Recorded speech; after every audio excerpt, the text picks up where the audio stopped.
हाय लोगोफोर, खुलुमबाय नोंथांमोनखौ आंनि दिनैनि गोदान ब्लगाव बरायनाय थाबाय। आङो दायो बिजनियाव थांनो नागिरदों आरो माने सासे सारा आंखौ लेंहरदों भिडिअ खालामनो थाखाय। सिगाङावनो आं नोंथांमोननो माने भिडिअ बानायनानै खोन्थाखांबाय, जिहेतु आइ एकाडेमि खुलिनायनि मोनसे अपेनिं भिडिअ नोंथांमोना नुनो मोन्दोंमोन। दा बेनिनो माने सारा आंखौ लेंहरदों, आङो बावनो थांगोन। आं सिगाङाव थांनानै भिडिअ बानायदोंबाबो माने मोजाङै नोंथांमोननो खोन्थानो हायाखैमोन जायगाफोरखौबो।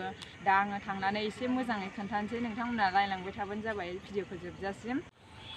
लोगोफोर, आङो दायो मोनफैबाय नै जायगायाव, बेनो आरो आइ एकाडेमि होखानाय दङ, जेबो आन्दायनांगौ गैया। बिजनि बास स्टेन्डआवनो आरो। ओमफ्राय दा क्लासआ गोजौआवनो होगोन। आं दा थांनोसै, हाबहैनोसै, ओमफ्राय सारजों माखासे रायज्लायनोसै आरो। नैबे जाहैबाय अफिस रुम आरो ओरैजाय नै क्लास रुम आरो नै खुनु आन्दायनांगौ गैया, ओरैजाय बास स्टेन्डआवनो। लोगोफोर, आङो दायो नैबे सारमोनखौ सिनायथि होनोसै। माने बे जिथु आइ एकाडेमि खुलिदों, बे सारजों माने लोगो जानानै बेखौ खुलिदों आरो। ओमफ्राय दा माखासे डिटेल्सफोरखौ सारा एसे खोन्थानानै होसिगोन आरो। सारा एसे खोन्थानानै होदों। खुलुमबाय, आं मुङा फ्रान्सिस बसुमतारी। दा आंजों लोगोआव दङ आंनिनो बिजनेस पार्टनार सार जयन्त ब्रह्म।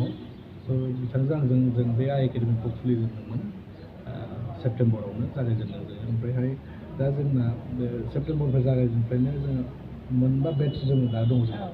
स' प्रत्येकटु बेट्चआव अलमस्ट 35 to 40 स्टुडेन्टस दङ। ओमफ्रायहाय दा बे 5th नाम्बार बेट्चआ एकदम गोदान आरो फ्रेश, मानोना नटिफिकेसनबो ओंखारबायना सार, ओंखायनो बिनि उनाव जों जागायजेनदों आरो बे बेट्चखौ बिदि। स' बेहाय दायो जोंनाथ' एडमिसना एकदम टटेलि फ्रि। एडमिसना फ्रि एडमिसन, एकदम जेबो थाइसेबो लाया जों एडमिसनखौ। जास्ट जिहेतु जोंना मास्टार्सफ्रा बाहेरनिफ्राय फैनाय, दिल्लीनिफ्राय कचिं लानानै फैखानाय गोजा बांसिनानो, आरो ओंखायनो बिसोरनि पेमेन्टनि थाखायल'सो जोङो थारमाने एसे फैसा लायो आरो। बेनो जाहैबाय सासेयाव जोङो 3,999। आरो बेहायबो जों अफार होनाय दङ दायो बर्थमान, मानोना बे एकदम बेनो लास्ट बेट्च बायदि जाहैबाय एडिआरनि थाखाय जों दा कचिं होगोन। स' बेहाय जोंना जाहैबाय ग्रुप एडमिसन। जुदि ग्रुप एडमिसनावहाय साथाम फैयोबा जोङो 500 राङाव होबाय सासे केन्डिडेटनो, साथामनोबो होगोन 500 ओमफ्राय जुदि साबा फैयोबा 1000 फ्रियाव होगोन आरो ना गासिबो। लोगोफोर, माने जाय माने हारसिं खालामनो एडमिसन खालामनो माने एसे उसुबिदा जानानै दङ आरो बिथांमोना माने ग्रुप टाइप जानानैबाबो फैनो हागोन। माने सारमोना एसे मा होननांगौ बिदिखौ माने रेहाय हिसाबै एसे अफार टाइपनि होदों आरो। दा मोजां आरो। ओमफ्राय जाय लानो गोसो लाफैनो हागोन। आरो बेहाय आं फेकाल्टिफोरनि खोथाखौ एसे फोरमायनो गोसो जादों। जोंना फेकाल्टिफ्रा फ्राय माने अलरेडि बिसोरो APSC मेन्स होजोबनाय गोजा बांसिनानो। आरो बिसोरबो गुवाहाटीनिफ्राय लानानै सोरबा दिल्लीयावबो कचिं लानानै दङ, भाद्रा IASफ्राव लानाय, सोरबा मा होनो बिजन IAS बिसोर लानानै फैनाय जोंनि फेकाल्टिसफ्रा। स' बेखायनो आं सानो जे जोंनि फेकाल्टिफ्रा एकदम माने 100% होनो हायो। आरो जोंना फेकाल्टिफ्रा जोंजोंनो थायो, आरो जिखुनु इस्युसफोरखौ जोंनो डिसकास खालामो, आरो स्टुडेन्टफ्राबो जोंजों थाफानो हागोन। केन्डिडेट्सफ्रा उसुबिदाबा जोंजों डिसकास खालामनो हागोन आरो। स' बेफोरबायदि जों हस्टेल फेसिलिटिबो दोननानै होदों जोंनि केन्डिडेट्सफोरखौ, जायफ्रा गोजाननिफ्राय फैनो गोसो जोंनि बे बिजनि एरियायाव, आरो आइ एकाडेमियाव कचिं लाफैनो थाखाय जा गोसो दङ बा राजि दङ आरो। माने गोजाननिफ्रायबो फैयोब्ला माने सुबिदा आरोना, जेबो थानाय मानायनि आरोना सार। जेबो उसुबिदा गैया थानायनि।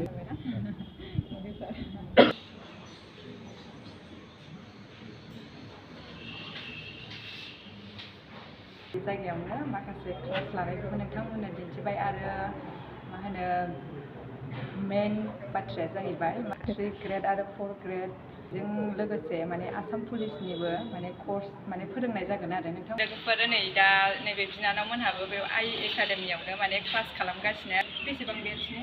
जों फार्स्ट बेट्च सेप्तेम्बरनिफ्राय जइन जादों। फार्स्ट बेट्चनि आरो बिसोरो। ओमफ्राय दा बिथांमोनहा माने आगैमोनहा क्लास खालामनानै माबायदि मोनदों एसे फोरमायनानै होसिगोन आरो।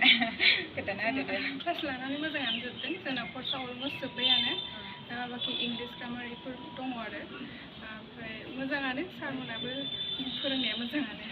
दा आदैमोननिया बेट्सनिया नै दा जोबनोसैयानो ना ओमफ्राय गोदान बेट्स जासिगोन आरो दा एडमिसन सोलिगासिनो ओमफ्राय दा सोरबा क्लास खालामनो माने एडमिसन लानो गोसोबा लाफैनो हागोन आरो दा ओंखायनो आङो जा टाइमावहाय नोंथांमोननो अपेनिंनि भिडिअ होदोंमोन दा बे बेट्सनिया जोबसिगोन आरो दा गोदान 5 बेट्सनि एडमिसन सोलिगासिनो आरो लोगोफोर दा सोर एडमिसन खालामनो गोसो आं सारनि कन्टेक्ट नाम्बारखौ होनानै होगोन नोंथांमोना उनाव कल खालामनानै सोंहरनो हागोन आङो भिडिअखौ बेखिनियावनो फोजोबनोसै गोजोन्थों